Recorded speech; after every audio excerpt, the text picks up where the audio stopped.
हरे रामा हरे कृष्णा। हर महीने ही अमावस्या तिथि आती है, लेकिन सोमवार को पड़ने वाली अमावस्या का हिंदू धर्म में विशेष महत्व है। धार्मिक ग्रंथों में भी इस अमावस्या के महत्व का उल्लेख मिलता है।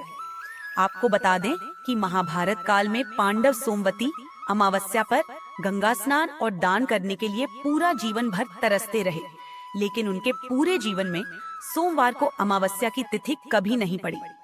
सोमवार के दिन अमावस्या का पाडीडीडीएच बहुत दुर्लभ होता है।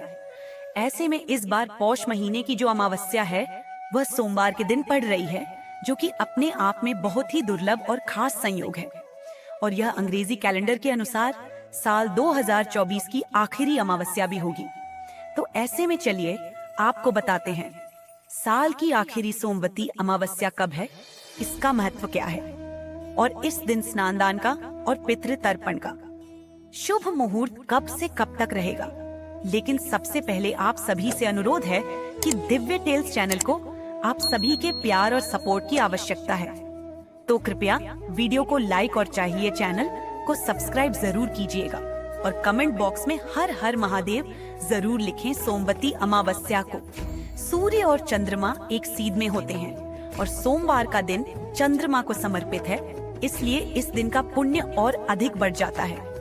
वहीं सोमवार का दिन भगवान शिव का भी प्रतीक माना जाता है और चंद्रमा उनके मस्तक पर विराजमान है, इसलिए सोमवती अमावस्या पूरी तरह से भोलेनाथ को भी समर्पित है। इस दिन मौन रहकर स्नान और दान करने से 100 गायों के दान के बराबर फल मिलता है और अगर इस नियम को महिलाएं अपनाती हैं तो पूरे कुल का कल्याण होता है। जिन लोगों की कुंडली में काल सर्प दोष है उनके लिए सोमती अमावस्या का दिन काल सर्प दोष निवारण पूजा के लिए सबसे उपयुक्त समय माना जाता है। सुहागिन महिलाओं के सुहाग की रक्षा इस दिन होती है, इसलिए सुहागिन महिलाएं खास तौर पर सोमवती अमावस्या का व्रत रखकर पीपल की एक 108 परिक्रमा भी करती हैं। इस दिन पवित्र वृक्षों के नीचे दीप जलाने से, पितरों के निमित्त दक्षिण दिशा की ओर मोह कर के दीप जलाने से, बहते जल में दीप दान करने से सभी रुके हुए कार्य पूरे हो जाते हैं। जीवन में चल रही परेशानियों का अंत हो जाता है और सभी मनोकामनाएं भी पूर्ण होती हैं। इस बार सोमवती अमावस्या के दिन सारा दिन वृद्धि योग भी बन रहा है। ऐसे में आप अपनी सुविधा के अनुसार वृद्धि योग में स्नान दान कर सकते हैं। सुहागत महिलाएं इस दिन भगवान शिव और माता पार्वती की विशेष पूजा अर्चना अभिजीत मुहूर्त में करती हैं और सुबह के समय पीपल की एक 108 बार धागा लपेटकर यानी कलावा लपेटकर परिक्रमा करते हुए पूजा करती है। इस दिन भगवान विष्णु की भी पूजा का विधान है। धान पान और खड़ी हल्दी को मिलाकर उसे विधान पूर्वक तुलसी जी के पौधे पर भी अर्पित किया जाता है। ऐसा करने से दुर्भाग्य भी सौभाग्य में बदल जाता है। इस दिन तामसिक चीजों के सेवन से दूर रहना चाहिए और अपनी सामर्थ्य के अनुसार कुछ न कुछ दान दक्षिणा निर्धन लोगों को जरूर देनी चाहिए। इस बार अमावस्या की तिथि प्रारंभ होगी 30 दिसंबर सोमवार को सुबह 4:20 पर और अमावस्या तिथि समाप्त होगी 31 दिसंबर मंगलवार को सुबह 3:56 पर। इसलिए उदया तिथि के अनुसार इस बार केवल 30 दिसंबर सोमवार को ही अमावस्या रहेगी। उदया तिथि के अनुसार इसी दिन अमावस्या का व्रत और स्नान दान किया जाएगा। अगर आप किसी कारण से सोमवार के दिन दान ना दे पाए तो आप अगले दिन यानी मंगलवार को भी अमावस्या का दान दे सकते हैं। अब जानते हैं इस दिन रहने वाले मुहूर्तों के बारे में। 30 दिसंबर सोमवार को सूर्योदय होगा सुबह 7:01 पर, सूर्यास्त शाम 5:47 पर होगा। ब्रह्म मुहूर्त का समय सुबह 5:35 से 6:02 तक रहेगा। ब्रह्म मुहूर्त का समय अमावस्या का स्नान ध्यान जप करने के लिए बहुत ही उत्तम माना जाता है। अभिजीत मुहूर्त दोपहर 1:28 से 12:50 तक रहेगा और पितरों के निमित्त तर्पण आप इस दिन सुबह 11:04 से दोपहर 12:50 तक रहेगा। 12:50 के बीच में भी कर सकते हैं। यह समय पितृ तर्पण के लिए उपयुक्त समय माना जाता है। राहु काल सुबह 7:30 से 9 बजे तक रहेगा और वृद्धि योग जो कि अमावस्या से एक दिन पहले यानी कि 29 दिसंबर रविवार को रात 9:04 से शुरू होगा और जो कि सोमवार के दिन सारा दिन रहने के बाद रात 8:07 पर समाप्त होगा, तो वृद्ध योग में आप कोई भी दान पुण्य से जुड़ा हुआ कार्य कर सकते हैं। और राहु केतु ग्रह की शांति के लिए आप राहु काल के समय में राहु केतु से संबंधित दान भी दे सकते हैं। और अब सुनते हैं सोमवती अमावस्या की कहानी।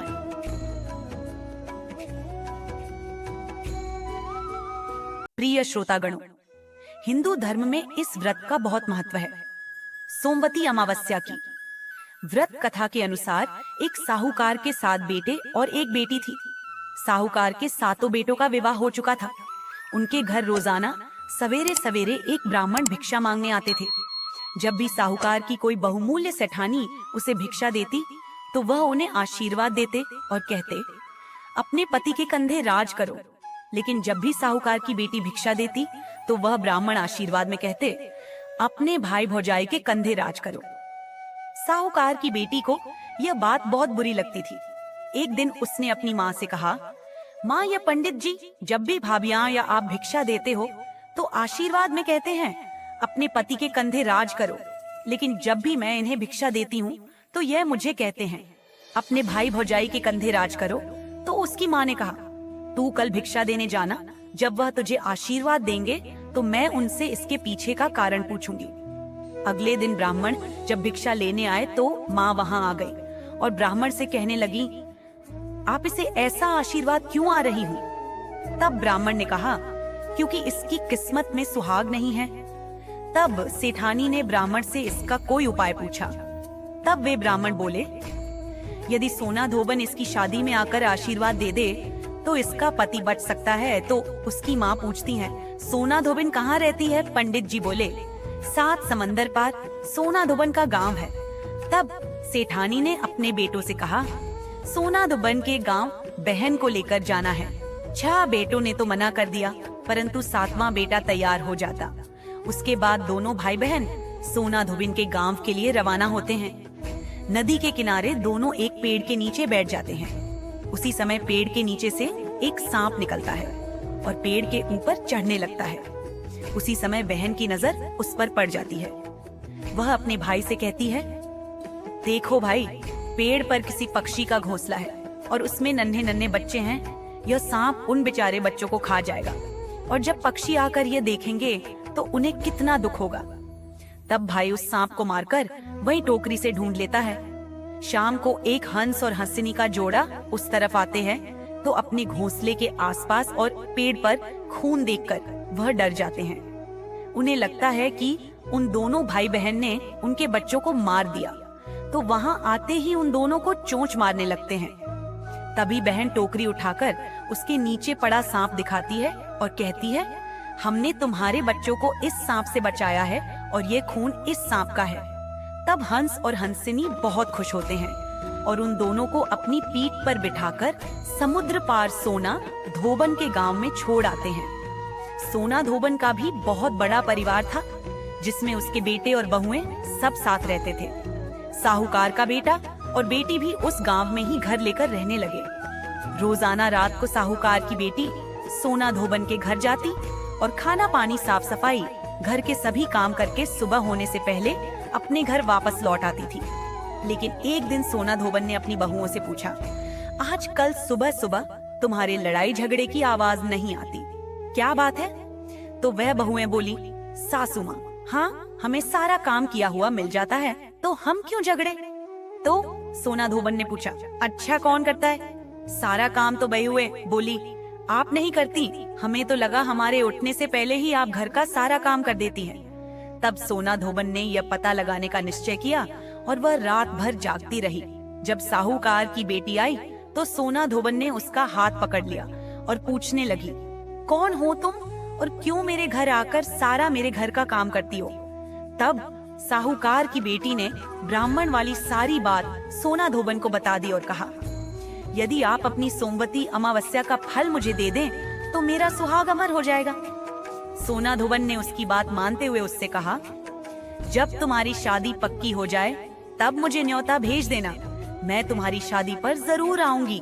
इसके बाद दोनों भाई बहन अपने घर वापस आ जाते हैं और बहन के लिए लड़का ढूंढकर शादी की तारीख पक्की होती है।